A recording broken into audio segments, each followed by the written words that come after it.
Right, Matt. Yes, USC and Rice. We will be joined a little bit later in the show by Steve Helwig from SB Nation to give us a quick scouting report on the Rice Owls. But of course, they're kind of the afterthought. Of course, it's all about USC game preparation, season preparation.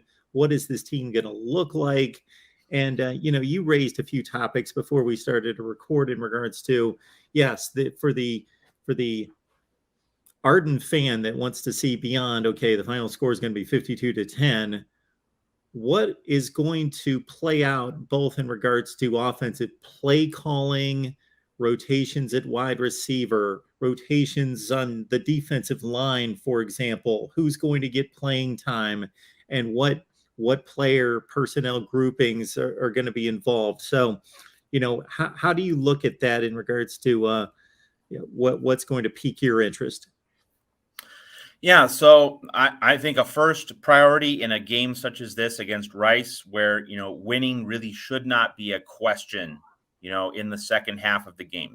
Obviously you need to establish a solid lead, but then after halftime, like this game should not be competitive on the scoreboard.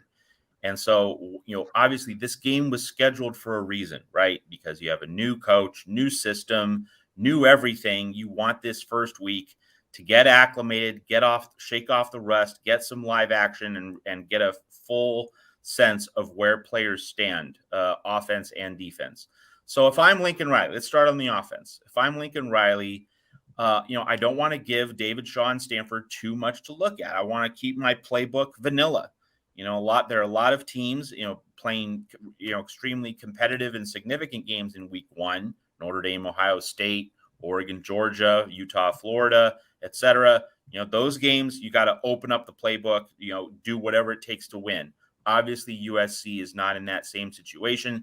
And I think if I'm Lincoln Riley, I try to run the ball. Like, I don't want Caleb Williams to have to, carry too big a burden in this game. Why not ease him in? Why not allow veterans such as Travis Dye and Austin Jones to get some more carries? And why not allow that offensive line, to do a lot more run blocking? I think later in the season, when Caleb Williams is going to have to make more plays to win big games, Oregon State, Utah, other tricky games that'll come along, then that offensive line is going to be asked to do more pass blocking. So in this game, let's just try to pound it. Let's try to establish total physical dominance, sprinkle in some pass plays when needed, but, create a shorter game. And let's keep in mind that, the offensive line is not especially deep. Now, the starters are expected to be very, very good. Andrew Voorhees, Brett Nealon, Jonah Monheim, and the rest.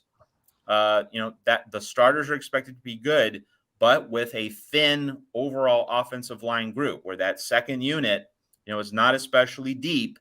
You don't want to have a game with too many plays against Rice. You don't want to have, an overload of snaps, and you don't want to try and cram in as much action as humanly possible. You want to save your offensive line starters for Stanford, so you don't want to have to rotate in as much as you might. You don't want to have to rotate too often. I mean, you're going to have to rotate players in, but you don't want to have to do that too much. So I think a run-first approach against Rice makes sense, with a modest amount of passes.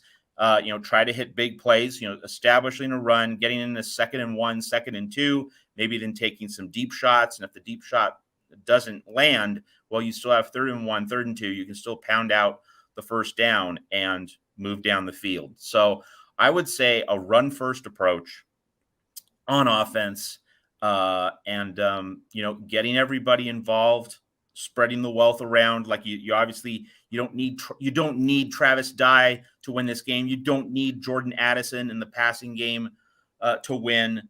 Get everybody involved. Get everyone some feel heading into Stanford in week 2. And then on the defense, I think this is where things get really interesting for USC. Not so much how does this group perform against Rice. That's not really the measurement. It's more about playing players and how often and how frequently players get rotated into the game. Had an interesting conversation on our Trojans Wired podcast, which is going to be released later this week. It's a really fascinating tension point. Do you want to play the defensive starters deep into the second half because this unit is so unproven and because Alex Grinch needs to see where the starters are at. Valid line of reasoning. But the other thought is, because you have concerns about depth, let's be sure to play your backups as much as possible, get them a lot of time, put them in live game situations so that you get to see where a larger number of players stand in terms of your evaluation and giving more players a chance to look at film of Rice so that they can make course corrections heading into Stanford. Like there are strong convincing arguments for both lines of thought, playing the defense longer, the starting defense longer, or going into your two deep a little bit more in the second half of that game. And it's a fascinating question. Now, personally, I lean toward let's play more players. Let's see where more players are at because you might need them later. And maybe you will unearth some surprises, like maybe a backup for this game against Rice shows really well. Maybe that's a player who deserves more reps against Stanford and then going forth for the rest of the season. Like, in other words, there are several players that are obviously, locks as starters and who are, legitimately strong players. Tuli Tuipulotu, obviously. I think Raylan Goforth as well at linebacker. Shane Lee as well. Mekhi Blackman and Kalen Bullock in the secondary. Like those guys, there's no question about their statuses. But in terms of the defensive front, the other positions, not Tuipulotu, you might need to rotate a lot of players in to see where your defensive line is at. And so, that just kind of leads to a larger point, and that is that it's easy for fans and analysts to focus on, who's the starter, who's the backup, what's the depth chart looking like. USC didn't release one. Lincoln Riley, that's Lincoln Riley. He keeps his cards close to the vest. But I don't think for this Rice game we should focus on the starting and backup assignments too much, because if you play a lot of different players and you get a look at a lot of different guys, the 1 versus 2 on the depth chart doesn't mean a whole lot. Going into Stanford, that's when the depth chart and who's starting and who's being the backup, then it's going to matter a little bit more. And we're going to get more of a sense about the identity of this defense. But anyway, so how many snaps various players get on defense, I think that's the number one point of intrigue in this game, and especially along the defensive line. That does Alex Grinch walk away from this Rice game getting a much better sense of his 4 best defensive linemen, of his best rush end. Corey Foreman's hasn't been able to practice nearly as much as the whole staff wanted. Romello Height hasn't been fully healthy at the same rush end position.